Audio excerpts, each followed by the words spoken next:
Thank you for joining us on your Saturday evening. I'm your host, Holly Emery, and we have a couple of stories that we need to update you on. We're going to start things off in Rankin County, and that's where a teenager has been arrested for theft of certain items from vehicles. Now, a teenager was arrested for stealing items from several vehicles in the Puckett High School football stadium. Now, Rankin County deputies were notified yesterday evening of multiple auto burglaries in the parking lot of the football stadium. Deputies determined that the burglarized vehicles were left unlocked, which resulted in the theft of money, guns, and other property.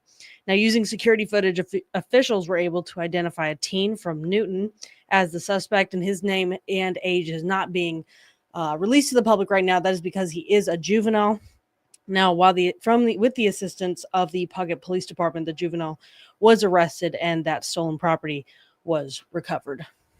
Now, back here in the capital city, we have an update for you on the Hinds County Jail, and that's construction is still underway in Jackson. That video you're looking at right now is from July of this year. Now, according to Sheriff Tyree Jones, construction of the first phase of the jail is slightly ahead of schedule and is expected to be complete by the summer of 2026. So very soon from now. And as the first phase remains under construction, he and county supervisors are already looking to the second phase and making sure that the funding for that is secured and so that they can go into construction the minute phase one is complete. Now, Sheriff Jones says preparing ahead of time is necessary to make sure there is no delay in getting those detainees into the new facility. In order to fully operate that jail at the capacity that we needed, we would need the second and possibly the third phase to be able to operate out of the jail. So what we don't want to happen is there to be a break or a lapse in time from when the first phase is completed before they start the second phase. It needs to fluidly move at a smooth process so we can go ahead and get that jail fully completed. Phase 2 is expected to be completed in 2028. Now, switching gears, October, of course, is spooky season for a lot of us, but it is Breast Cancer Awareness Month. And there were a lot of women, children, and husbands that were all out at Trustmark Park supporting the Make the Strides walk and run earlier today. Now, we have a look at some of that sound. You just take a listen. You can already tell how excited people were to participate today. Had a great fall. We walking. So that we care, everybody support. Now, this morning was the annual Making Strides of Central Mississippi event, and it started with a survivor breakfast followed by a program leading up to this big 3-mile walk. There were lots of smiles and dancing, as you can see, with hundreds of people showing up for their friends, family, and all breast cancer fighters and survivors. There were also vendors and resources on site. Now, the goal of this event was to make sure all breast cancer patients know that they have a community behind them. Making the people with breast cancer feel happy and feel like they're protected. It's empowering. All the women and the men supporting all the survivors and the warriors. It is such an elated feeling. And I get emotional every time I come here and see such a big crowd and all the smiles and the wonderful energy. The best advice I can give is to stay positive. Now, 3 on Your Side was a proud sponsor of today's event. For more information on how you can donate to the fight against breast cancer, you can visit our website, WLBT.com/powerofpink. And as you can see, lots of 3 on Your Side team members were there participating earlier today. And as well, we have a surprise guest supporting Pink. It's Todd Adams, meteorologist Todd Adams, and we have not seen Todd in a hot minute, a hot pink minute, a hot pink minute. But he's got to look at our forecast, and he has been working overtime because Todd has abandoned us for the last couple of months. Well, he's got a real job, folks. Anyway, so he's got to look at our forecast, and so I might be teaching him a little bit of how to run this stuff. Teaching me a lot how to run this stuff. So do I need to press a button? So you can go click load real quick. Load? Yep. All right, there you go. And see so what happens. We're going to start with our 10-day forecast here, just because some of the other graphics might take a little bit of time. Go ahead and hit the space bar for me. There we go. All right. Well, that's all we'll talk about then.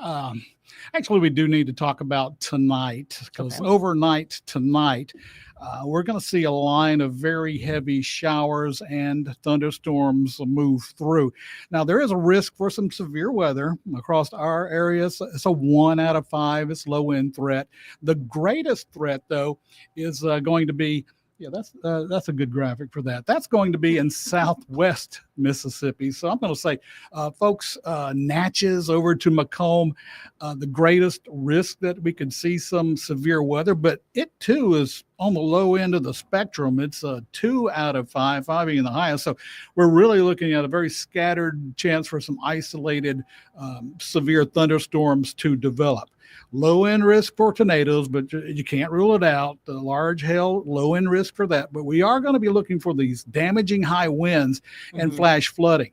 Now, here's the deal with that. When you have strong winds and a lot of rainfall, limbs come down. Trees come down. So be aware of that. Could be some power issues through the overnight. And of course, the flash flooding on the roads.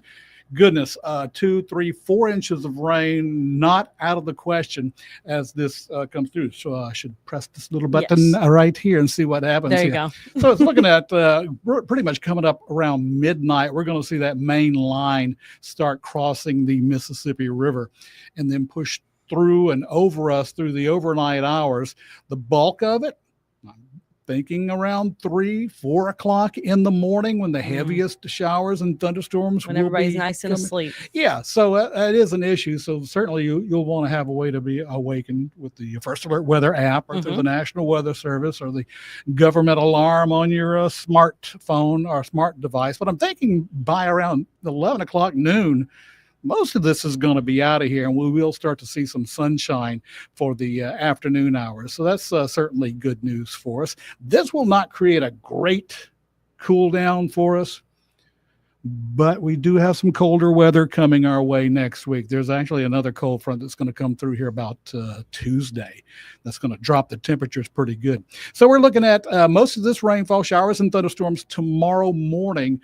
Early morning, 7, 8 o'clock, and then it really starts to drop off. You notice at 9 through noon, we're down to 20, 30%. So it should be pushed on out of here.